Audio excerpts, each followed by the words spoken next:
sini saya akan menjelaskan mengenai hasil penelitian saya yang berjudul Pengaruh Produksi Padi terhadap Peningkatan Pendapatan Petani Padi di Desa Teluk Indah.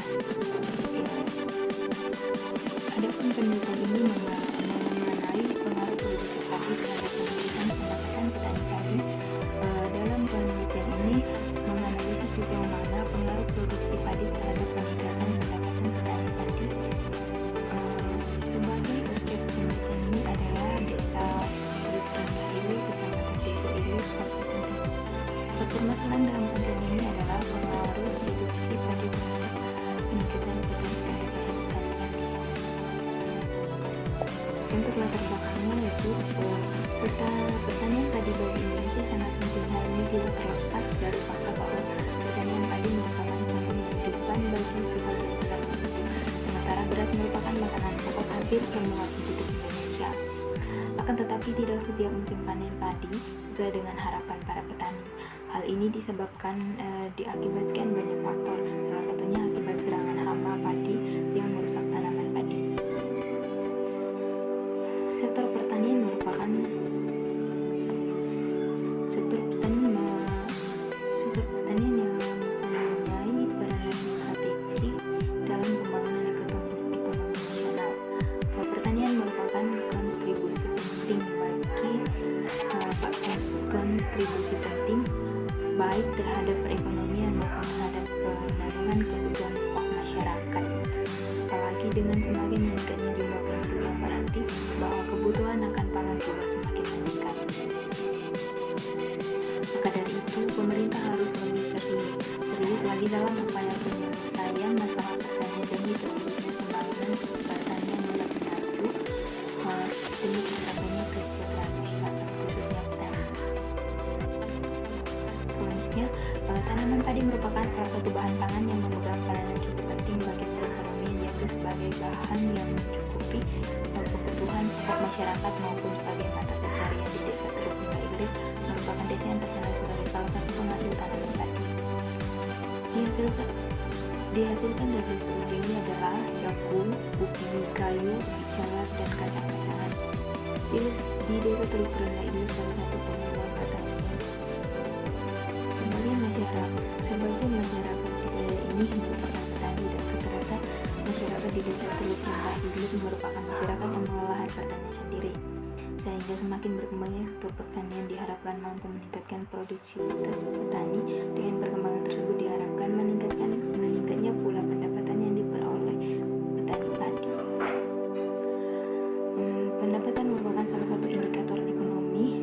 Dengan kata lain, arah pembangunan ekonomi yaitu mengusahakan agar produktivitas petani dapat meningkat, yaitu yang diikuti dengan meningkatnya pula pendapatan yang diperolehnya.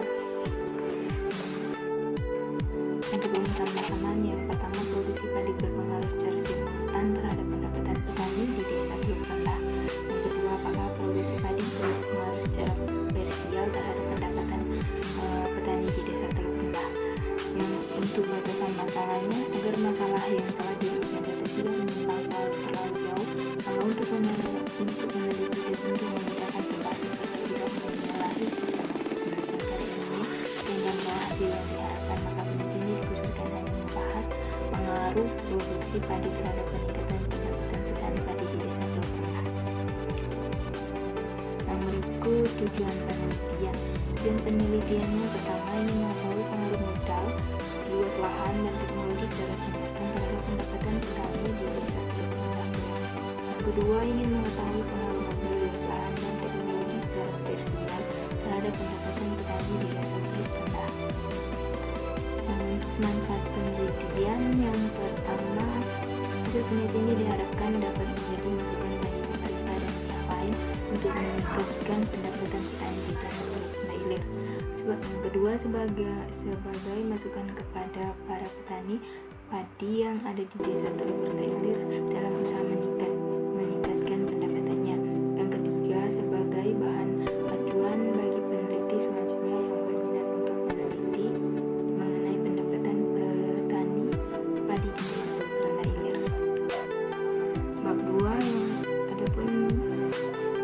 yang terdapat dalam bab 2, kajian pustaka. Yang pertama, kajian teori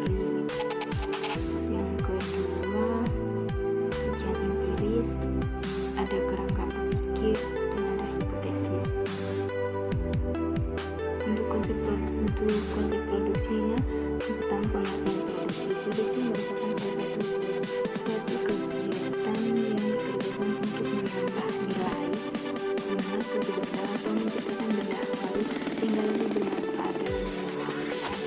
Produksi tidak hanya terbatas pada pembuatan saja, tapi juga penyimpanan, distribusi, pengangkutan, pengejaran, dan pengemasan kembali atau yang lainnya.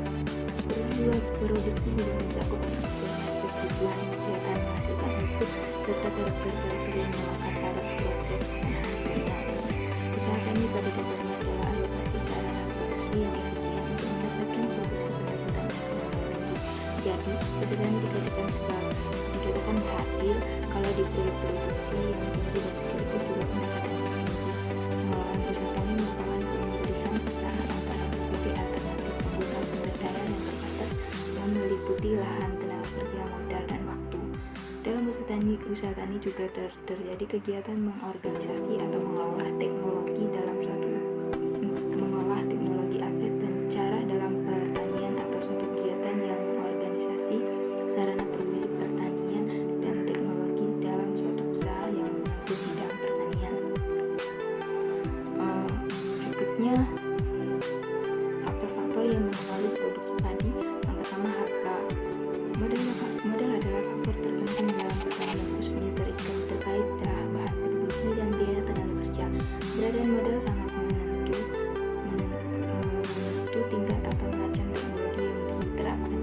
Kekurangan modal bisa menyebabkan kekurangan masukan yang diberikan pada proses pertanian sehingga menimbulkan risiko kegagalan atau rentannya hasil yang diterima. Yang kedua, faktor luas lahan. Lahan atau tanah merupakan sumber daya yang paling utama khususnya dalam produksi pertanian. Oleh sebab itu, tanah merupakan salah satu faktor produksi yang sangat penting atau yang sangat mendasar. Bagaimana yang dikemukakan bahwa tanah sebagai salah satu faktor produksi yang bisa mempengaruhi hasil pertanian, yaitu di mana produksi dapat berjalan dan menghasilkan output. Yang ketiga, teknologi. Teknologi adalah cara bagaimana berbagai sumber daya alam, modal tenaga kerja, dan keterampilan dikombinasikan untuk merealisasi tujuan produksi. Penerapan teknologi pertanian cukup menonjol bagi pembangunan pertanian, khususnya penggunaan ancaman-ancaman dan sekaligus untuk memanfaatkan peluang-peluang yang timbul karena fenomena globalisasi. Kedua, konsep pendapatan. Teori pendapatan. Tujuan pokok diadakannya usaha perdagangan adalah untuk memperoleh pendapatan, di mana pendapatan tersebut dapat digunakan untuk memenuhi kebutuhan hidup dan kelangsungan hidup usaha perdagangannya. Pendapatan yang diterima adalah dalam bentuk uang, di mana uang adalah merupakan alat pembayaran atau alat pertukaran. Untuk menghitung besar kecilnya pendapatan dapat dilakukan dengan tiga pendapatan, yaitu yang pertama pendapatan produksi, yaitu dengan menghitung semua nilai produksi barang dan jasa yang dapat dihasilkan dalam periode tertentu. Yang kedua, pendekatan pendapatan, yaitu dengan menghitung nilai keseluruhan balas jasa yang dapat diterima oleh pemilik faktor produksi dalam suatu periode tertentu. Yang ketiga, pendekatan pengeluaran, yaitu pendapatan diperoleh dengan menghitung pengeluaran konsumsi masyarakat. D. Kajian empiris. Adapun yang menjadi landasan penelitian terdahulu dalam penelitian ini adalah sebagaimana hasil penelitian yang dilakukan di bawah ini, yakni oleh Jeffrey Sianipar 2015 tentang pengaruh intensifikasi usaha tani terhadap peningkatan produksi dan pendapatan petani di Kabupaten Manokwari. Intensifikasi usaha tani di tingkat petani menunjukkan pemahaman yang masih rentan terhadap saprodi atau penggunaan benih unggul dan pupuk, penyajian teknologi pertanian, peran penyuluh, dan penyediaan modal. Hal ini disebabkan karena sulitnya menjangkau dan memperoleh saprodi, informasi teknologi, penyuluhan, dan modal usaha. Sedangkan kegiatan intensifikasi lainnya menunjukkan pemahaman yang baik. Selain itu, rendahnya produksi padi yang dihasilkan oleh petani lokal menunjukkan bahwa petani padi tidak cocok diterapkan pada usaha petani lokal. Hal ini disebabkan petani lokal bukan petani pelet yang tekun, sehingga budaya padi tidak cocok bagi petani petani lokal. Oleh karena itu, pemerintah daerah diharapkan untuk memaksa usaha petani padi dikembangkan pada petani lokal, melainkan jenis komoditas lokal seperti jenis tanaman palawija, ubi singkong, dan kedelai yang dikembangkan karena komoditas tersebut secara turun-temurun sudah dibudidayakan. Untuk peneliti yang kedua, yaitu penelitian yang dilakukan oleh Felix Gunawan 2011 mengenai pengaruh peningkatan pendapatan petani padi terhadap produksi padi di Desa Borgeo, Kabupaten Bone. Implementasi dari faktor produksi yang kurang optimal maka akan berpengaruh pada produksi petani tersebut. Maka dari itu, petani harus meningkatkan mutu dan jumlah produksinya serta menekan biaya produksi untuk mendapatkan hasil yang maksimal. Melihat harga bibit unggul yang mahal, harga pupuk yang mahal, dan upaya tenaga kerja yang mahal pula, sehingga beberapa petani padi mengakali usahanya dengan menekan biaya produksi, secara otomatis produksi pun tidak maksimal. Yang kecil, kerangka berpikir atau kerangka konseptual. Kerangka berpikir adalah kesimpulan dari kajian teori yang tersusun dalam bentuk hubungan antara dua variabel atau lebih, dan perbedaan persamaan perbandingan nilai variabel. Penelitian ini menganalisis pengaruh produksi padi terhadap peningkatan pendapatan petani padi di desa Teluk Rendah. Secara garis besar, rancangan penelitian tersebut digambarkan sebagai berikut. Untuk X-nya produksi padi dan untuk Y-nya peningkatan pendapatan petani padi. Adapun hipotesisnya, hipotesis merupakan jawaban sementara terhadap masalah yang masih bersifat praduga karena masih harus dibuktikan kebenarannya. Dalam penelitian ini akan dirumuskan hipotesis guna memberi arah dan pedoman dalam melakukan penelitian. Hipotesis yang digunakan penelitian adalah H1, ada pengaruh positif dan signifikan antara pengaruh produksi padi terhadap peningkatan pendapatan petani padi di desa Teluk Rendah. HO, tidak terdapat pengaruh yang signifikan antara pengaruh produksi padi terhadap peningkatan pendapatan petani padi di desa Teluk Rendah. Selanjutnya, bab 3, metode penelitian. Dalam metode penelitian ini terdapat pendekatan penelitian, lokasi penelitian, jenis dan sumber data, instrumen pengumpulan data, populasi dan sampel, dan teknik analisis data. Untuk pendekatan penelitian, pendekatan yang digunakan dalam penelitian adalah pendekatan kuantitatif. Metode kuantitatif adalah metode yang digunakan alat analisis bersifat kuantitatif, di mana hasil analisis disajikan dalam bentuk angka-angka yang kemudian dijelaskan dan diinterpretasikan dalam bentuk uraian. Yang kedua, lokasi penelitian. Lokasi penelitian ini dilakukan di Desa Teluk Rendah, Kecamatan Tebo Ilir, Kabupaten Tebo. Selanjutnya, jenis dan sumber data. Data adalah bahan mentah yang perlu diolah sehingga menghasilkan informasi atau keterangan baik kuantitatif maupun kualitatif yang menunjukkan fakta. Sumber data adalah subjek dari mana suatu data dapat diperoleh. Adapun jenis dan sumber data yang digunakan dalam penelitian ini yaitu data primer dan data sekunder. Contoh berikutnya, instrumen pengumpulan data. Instrumen pengumpulan data adalah alat yang digunakan untuk mengumpulkan data dan fakta penelitian. Untuk mendapatkan data-data tersebut, maka instrumen pengumpulan data yang digunakan adalah yang pertama, kuesioner atau angket, yang kedua wawancara, dan ketiga dokumentasi. Berikutnya, populasi dan sampel. Populasi adalah wilayah generalisasi yang terdiri atas objek atau subjek yang mempunyai kualitas dan karakteristik tertentu yang ditetapkan oleh peneliti untuk dipelajari dan kemudian ditarik kesimpulannya. Jadi, populasi dalam penelitian ini adalah petani padi di Desa Teluk Rendah yang telah berkecimpung selama 3 tahun lebih, yang diketahui populasinya sehingga mengenali sampling dengan metode purposive sampling.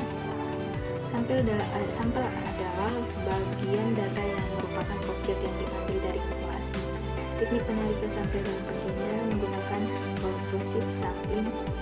Teknik ini digunakan apabila anggota sampel yang dipilih secara khusus berdasarkan tujuan penelitiannya. Maka berikut teknik analisis data. Teknik analisis data yang dimaksud adalah analisis yang analisis untuk menggunakan pengujian hipotesis dan menjawab rumusan masalah yang telah diajukan. Data-data yang telah diperoleh akan diolah dengan menggunakan teknik kuantitatif. Teknik analisis dalam penelitian ini menggunakan rumus statistik. Adapun metode statistik yang digunakan adalah koefisien